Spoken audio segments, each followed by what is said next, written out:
Sa good vibes, sa panahon sang kalamidad, may mga istorya nga hindi malipatan kung paano nakaluwas. May mga istorya sang pagkabangadihan.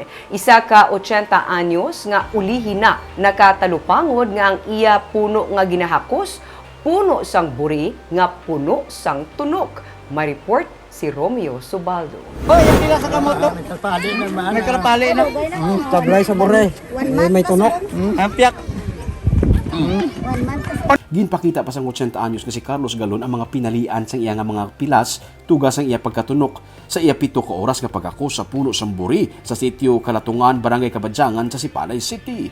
Ang puno sang Buri ang napuno sa mga tunok. Wala na siya makatalupangod nga samtang nagawaswas ang bagyo nga udet, puno sang Buri gali ang iyang ginsaka kag nahakos. Sa nagtahaw na ang baha ag manaog na siya, dito yun na lang nahangpan nga hindi na siya makapanaog. Pagka aga na ko panaog. Pag panaog, ano sunod sa ulo mo? Ha? Pag panaog, nagwala na tubig, paano ka nakapanaog? Din ko na nila ko ni. Ano sunod sa ulo mo? Sang nakita mo na nga ka sa Buri gali? Oo. Ano sunod sa ulo mo? Anong problema sa nga ka na sa babaw? Da naglibog ang ulo ko eh. Nakasaka mo. Paano ko panaog? Sa piyak sang kabudlayan, iya inigi na istorya sa iban kag ginakadlawan na lang ang hindi malipatan nga inagyan. Ang iya naman nga anak, nag-istorya nga kun hindi tungod sa sini nga freezer, naanod na siya sa baha. Ini ang iyagin sakyan. Freezer mag-una. Di mo na nakuha?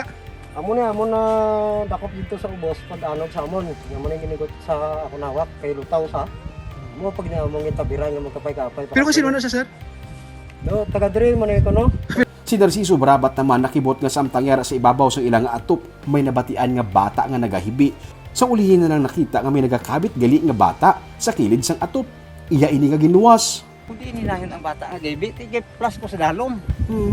Pag plus sa dalom mo ay man, plusan ko di. So sa ara nagali ang bata nga gikabit ko.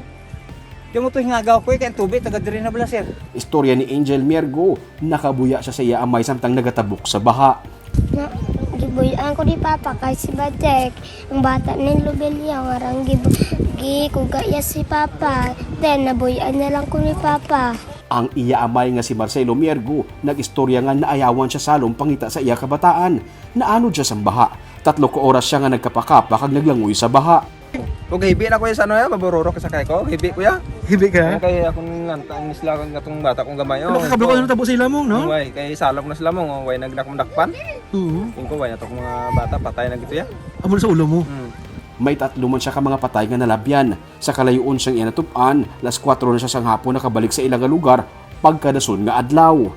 Nagapanglakaton lang siya. Sang may nakapabalo sa iya nga buhi ang iya pamilya, nalatayan niya pa ang ini nga guba nga hanging bridge. Tawag sa kumigo di nga imo pamilya no, tutos babaw.